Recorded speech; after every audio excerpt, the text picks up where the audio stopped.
Welcome to another episode or a special episode of the Chokeslam Wrestling Report. And today we are going to go through the whole chaotic WWE Backlash that just happened like moments ago. And we're going to go through all the matches and we're going to give you the highs and lows of the matches. And we're going to be talking about, it was a great pay-per-view. We're going to be talking about everything. So let's jump on this episode. This is the moment we've all been waiting for the thousands in attendance and the millions watching around the world. Ladies and gentlemen, let's get ready to rumble!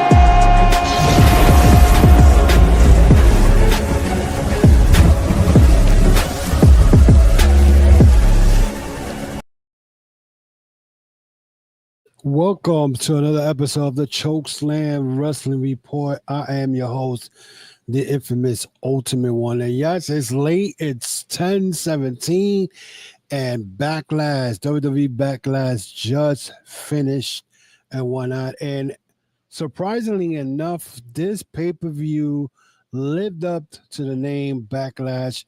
And let me tell you, WWE started with a bang, and I know that a lot of these WWE haters and people that talk crap about WWE, are not going to be happy about it. But like I said, I am not a tribal part of that tribalism.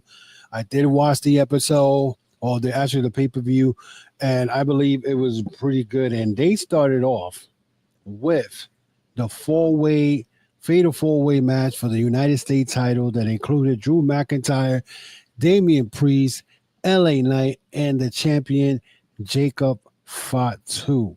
So this was a very interesting four-way because the one thing, like I told the guys at the Run-In Wrestling this past couple of days ago when I was in the prediction show, the one thing I said was, you know what?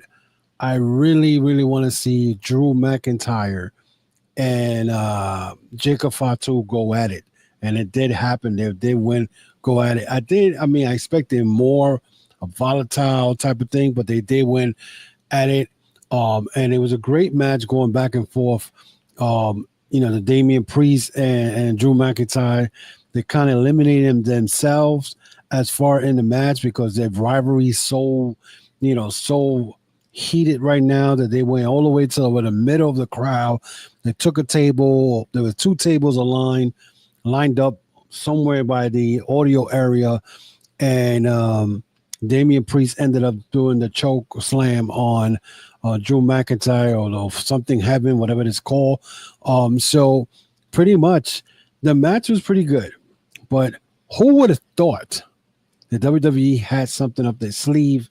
And one of it was the fact that LA Knight got attacked. Now, when the person who attacked him, I was like, who the hell is that? The guy with long hair, black hair. And sure enough, it was Jeff Cobb.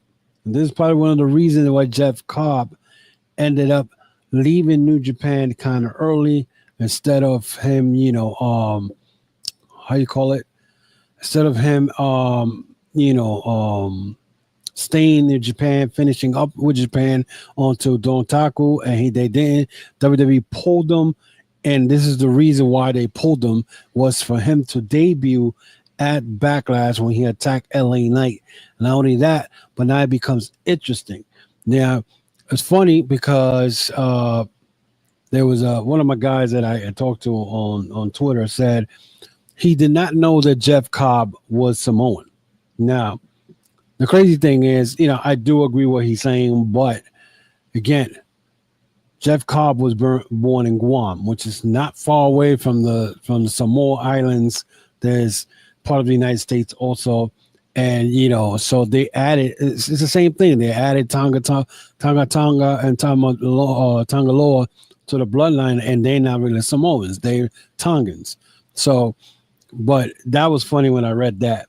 But Jeff Cobb being part of the sort of so-called bloodline, kind of threw me off a little bit, but it kind of at the same time it still brings something that's going to happen, which down the line, maybe in SummerSlam or maybe Money in the Bank, we may see Solo Sikoa turning on Jacob Fatu. Jacob Fatu is getting a lot of what I say, a lot of fanfare, even though he's a heel. So his no gas, no break type of wrestling it's just winning the fans over. And a lot of people, I guess, don't like it, whatever the case may be, however you want to put it. But the one thing I can say is that this is going to be very interesting when it comes to this, because sure enough, I'm sure there's going to be some fallout. You know, Jacob Fatu is not going to trust Solo Sikoa. Jeff Cobb is a hired gun now. So this is going to be very interesting when that comes around. Now, what did I think about the match? The match, again, was pretty good. The four-way was good. Now, once this match was over, I said, okay, who's going to top this match? Who's going to go and take it to the next level? Well, guess what? The Lyra Valkyria versus Becky Lynch for the Women's Intercontinental title lived up to the hype and probably went there to that same level. These two women went at it and whatnot. I really thought that Becky Lynch was going to win the fact because, again, this is sometimes the way wrestling is. If someone, wins the title, let's say it beats somebody for the title, the next time they down the line, they'll meet up again, then they'll drop that title. Well, apparently, that's not what happened tonight. Apparently, Valkyria beat Becky Lynch, and these women hit each other with everything but the kitchen sink. Becky Lynch tried to do all types of tactics, hold the ropes, cheat, everything you can name. But apparently, Becky Lynch was, pretty much was not to be, lucky enough to beat Valkyria. After the match, it looks like Valkyria has a broken nose because I don't know what happened. I don't know where did it happen, but Valkyria was holding her nose while she pinned Becky Lynch. And Becky Lynch, after the match, attacked her where all these people there, work for WWE came in and tried to break that up, whatever they had to. So it looks like this whole Valkyria Becky Lynch thing, it's not over. I think Becky Lynch will end up beating Valkyria somewhere down the line on the next pay-per-view, and she'll beat her for the belt, Intercontinental, and then you'll bring in Bayley, because remember, Becky Lynch said she was the one who attacked Bayley, and so I see somewhere down the line where we'll see Becky beating Valkyria for the Intercontinental belt and whatnot. So the match was pretty good and whatnot. You can't ask for anything else. Also, guys, whoever's on whatever, please subscribe to the channel for any content you haven't seen this week. Hit that notification for new uploads. Also, while we are live on this live feed, ask questions during the live stream. You're allowed to, no problem. I have no issue with that. So feel free to join the live stream if you get in here. So we're moving on. After that match, we had it wasn't a good turn. I know it wasn't a good turn. It was the Dominic Mysterio versus Penta. Now, it's funny because I did the prediction with the Run In Wrestling podcast this week.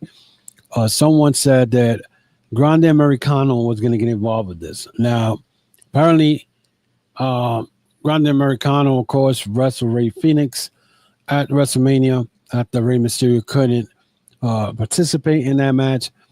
So we come to the point where, you have Penta going against Dominic Mysterio for the Intercontinental belt. So during the match was pretty good. You know what I'm saying? It was back and forth. At this time, and I knew that Penta was not going to win the belt. Something was going to happen. Either Judgment Day was going to get involved. Someone was going to. But somebody said that Grande Americano was going to interfere in this match. So, lo and behold, yes, that's exactly what happened. The whole Judgment Day was involved. They're still teasing the part that the Finn Balor is going to be the odd man out of this group, and he's gonna be the odd man out because he's so, he's so outrage, like trying to. I guess he wants to be part of the whole intercontinental scene or whatever, and he probably hasn't gotten over the fact that he got pinned by Dominic. Well, they all got thrown out, but somewhere in between Penta doing the Kohilo from the top over the referee actually and landing at all the members of Judgment Day, he went to the corner to make, I guess, a move, and he got caught by Grande Americano, which headbutted him with a metal plate inside his mask. He ends up pinning. He ends up costing Penta the Intercontinental title and whatnot, and Mysterio retains. So that part, I was like, okay, that match was pretty good. It was nothing for people to be like, oh, that's messed up, whatever. But come on, Penta's not going to win the Intercontinental title right away. I don't even think WWE's even thinking of giving him a singles title because his brother Rey Fenix is there. So most likely, after all this with the Grande Americano, I think down the line, Grande Americano and Penta or Rey Fenix, either one of those, are going to have a mask versus mask, and we're going to see Grande Americano lose his mask, and it's going to be revealed that it's Chad Gable. I mean, Michael Cole keeps saying it every week. It's Chad Gable, but they got to make it look like, it's not. It's Grande Americano, the greatest luchador ever. That's the gimmick. So that's how it ended and whatnot. Then we had the Pat McAfee and Gunther. This, I knew it wasn't going to be much of a competitive match, but it was entertaining. Now, it's funny because I'm looking at this match, and the first thing that crossed my mind was a football player versus a wrestler. This has been history down the line where we've seen wrestlers beat the football player or the boxer in the wrestling ring, whatever. But this pretty much was an ass whooping to Pat McAfee. That's what it was, an ass whooping. McAfee fought back, and McAfee did certain things that I was like, okay, he could battle out with Gunther. He was no match for Gunther. He chopped Gunther, and Gunther kept telling him, come on, hit me harder. Even Michael Cole got involved. He did a Bobby Heenan move where McAfee tried to pin Gunther, and Michael Cole was holding Gunther's leg and holding him for him to get pinned, and he still didn't get pinned. But at the end, Gunther ended up putting McAfee to sleep. He actually showed him respect, which it was crazy, but it was an entertaining match. I thought this match was going to be boring. Oh, I was hoping it wasn't a quick thing. I was hoping that that McAfee would do something to entertain, and they lived up to the entertainment. It was an entertaining match. I'm not gonna front.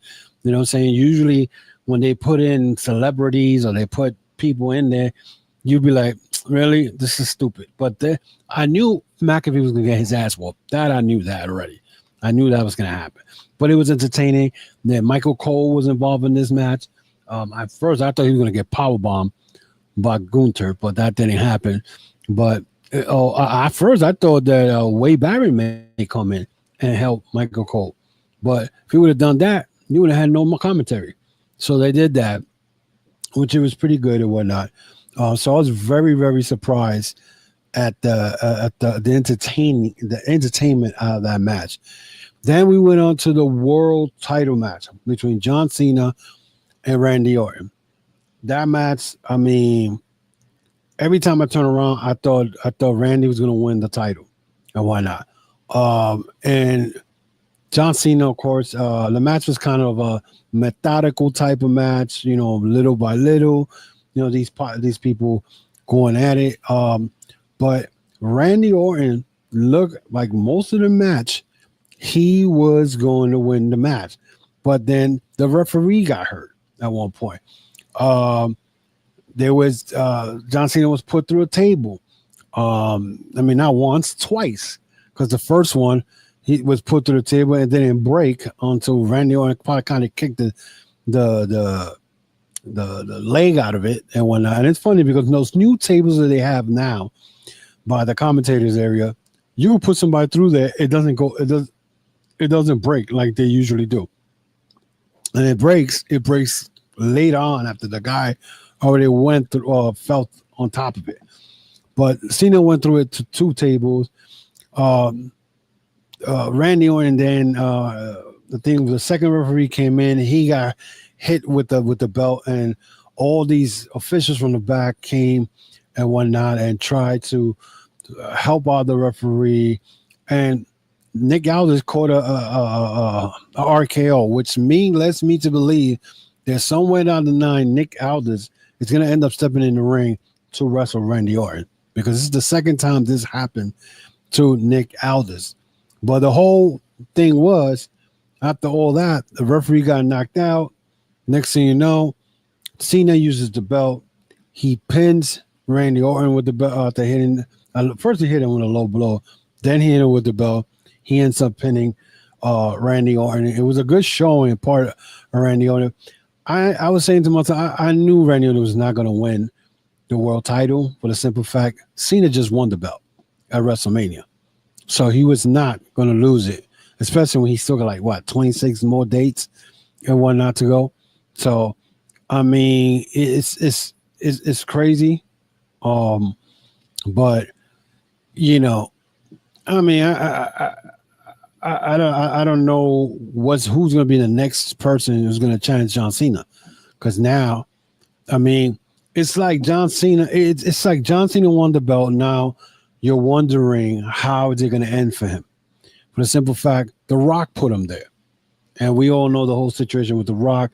The Rock now was like, "Oh, you don't need me in the storyline for the story to continue," but we're stuck with John Cena with his belt, okay? And now Randy Orton just lost to him. So is Cody going to come back and win the belt? I mean, because Cody right now, he hasn't been seen since WrestleMania. So what leads me to believe is that Cody is going to end up coming back and probably beating Cena for the title, maybe somewhere in SummerSlam. Or it could be at Survivor Series and whatnot, because that'll be in November. It'll be a month before Cena disappears. So that's my thought on that. As far, I could give you my little, I'll play fantasy right now as far as the way this pay-per-view ended. Now, as far as this whole Jacob Fatu, like I said, Jeff Cobb now being part of the group leads me to believe that Jacob Fatu, they are going to turn him as a babyface somewhere down the line, because he's getting too much, too much fanfare. You know what I'm saying? And it's not a surprise, because Jacob Fatu, his history in the wrestling business, I mean, he was an MLW champion for almost 900 days, something like that. And not only that, he went to the Indies and he wrestled everybody. I saw him wrestle Bronson Reed at a house show, a House of Glory, which is an awesome match between those two. But it's going to be interesting now, because talking about Bronson Reed hurt his ankle this past November at the Survivor Series with jumping off the top of the cage and whatnot. So again, this is something that that he is supposedly part of Soul Sokol's bloodline. So is he going to come back, and is he going to be part of the bloodline? So you could imagine that you're going to have Bronson Reed, if he comes back as part of the bloodline. So with Bronson Reed, Jeff Cobb, Jacob Fatu, and Solo Sikoa, 4 guys, plus you got to add the Tongans in there. So that's like 6 guys. So how this is going to end, I don't know. But I could see Jacob Fatu after tonight. He is probably most likely going to be the one who's going to leave the group, and he's going to be a fan favorite, because again, he's getting too much fanfare right now. Everybody loves him, and you can't boo the guy. The guy is awesome. I mean, he does the fucking moonsaults from the top rope, which is amazing to me. As far as that Lyra Valkyria and Becky Lynch, I don't think that feud is nowhere over yet, for the simple fact that Becky Lynch is, Bailey is the odd person out from this storyline. Not really our person out, but she's the one that got attacked and was taken out of WrestleMania. I mean, they already knew that she was not going to be part of it, but that was the story. Becky Lynch did admit that she was the one who took out Bayley. So after tonight, Valkyria is going to probably give her another shot, and just out of ego, probably. But again, will Valkyria be wearing like those plastic masks? Because she did break her nose tonight. You see, her nose was swollen. You could tell. You could see it. It was broken. But I could see her giving Becky Lynch another title shot, and I think the next time she gives us a title shot, she'll lose the belt to Becky Lynch, where now Becky Lynch will be like, well, I'm the Grand Slam champion again, because, being that they added two more titles into the WWE as we speak, with the United States Women's Champion and the Intercontinental Women's title. So now that whole Grand Slam thing is over with. So she's going to try to get that belt so we could see that happening.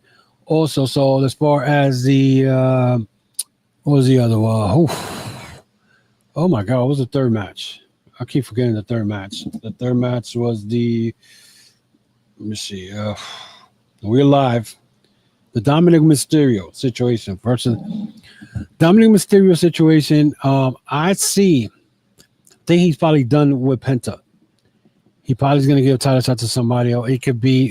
It's going to be probably the whole situation where we might see then Finn Balor challenge Dominic Mysterio for the Intercontinental belt, and maybe they'll go at it somewhere, Money in the Bank or maybe SummerSlam.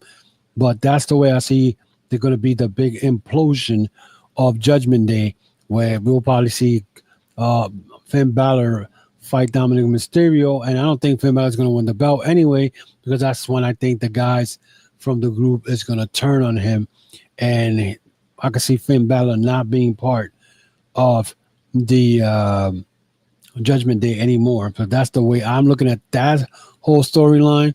So we'll see. The Gunther McAfee thing, that's is over with. I could probably see Gunther probably take a break, or I don't know who he's going to start feuding, because right now we're looking at Logan Paul's about to get a title shot on Jey Uso coming up at Saturday Night Main Event the same week of AEW Double or Nothing, that same night. So that's going to be interesting. And then the whole John Cena versus Randy Orton. Again, I think Randy Orton is going to end up having to wrestle Nick Aldis somewhere down the line, because I mean, he already gave him the RKO twice, so I see something going to happen out of that. And as far as John Cena is concerned, I think John Cena, I don't know who's going to be his next challenger and whatnot. We're going to have to find out this Friday night coming up next week. But I don't see anybody being a big threat to him after this whole thing. But I could see Cody coming back somewhere in between SummerSlam and Survivor Series and challenge John Cena for the belt again and beat him. So, but right now, Cena's going to hold the belt for the next, probably throughout the summer. I don't see anybody else going to really try to challenge him unless WWE change their mind and whatnot. But we'll see. We will see, because right now, this pay-per-view that happened tonight was pretty good. And from 1 to 10, I give this pay-per-view 7.5. It was pretty good. It could have been a little better. I don't like too much interference in matches, because it's really just throws out the whole thing. Randy Orton's RKOing everybody in the ring tonight because he was in St. Louis was I don't know. But well, let me know what you guys think, man. Let me know what are your thoughts on this. What are your, if you felt that that this pay-per-view was pretty good or not. Just let me know what you think, and we'll, I'll answer any questions, any feedback, any thoughts on this and whatnot.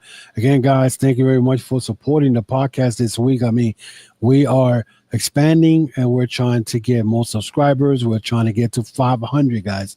Get to 500. Let me know what you think and whatnot. Hit that notification bell. hit that thumbs up. That will help the channel greatly. Also, check out my podcast store. Is the tcwr.veryinkpressive.com. That's tcwr.veryinkpressive.com. Also, if you guys want to follow me on Facebook, Instagram, Twitter, and of course, subscribe to the channel. And I usually don't be on this like this tonight because I'll wait till all the other podcasters that do they little after, their little thing of how you call it, their reviews on the PLE. I decided tonight to do it for the simple fact tomorrow's Mother's Day, and second, tomorrow's my birthday, so I won't be on doing no podcast. So I started to do it. I figured let me do it tonight, and what a better way to do it and talk about Backlash. Again, let me know what you think about the Backlash. I will gladly appreciate it. Until then, guys, I see you guys this somewhere during this week, and we're probably going to be talking a little bit about Resurgence, about how the Billet Club OG beat the War Dogs, but really you didn't beat the War Dogs because Ghetto was in that 4-way tag team or 8-man tag. So we'll talk about that sometime this week coming up. Until then, guys, be safe and have a good night.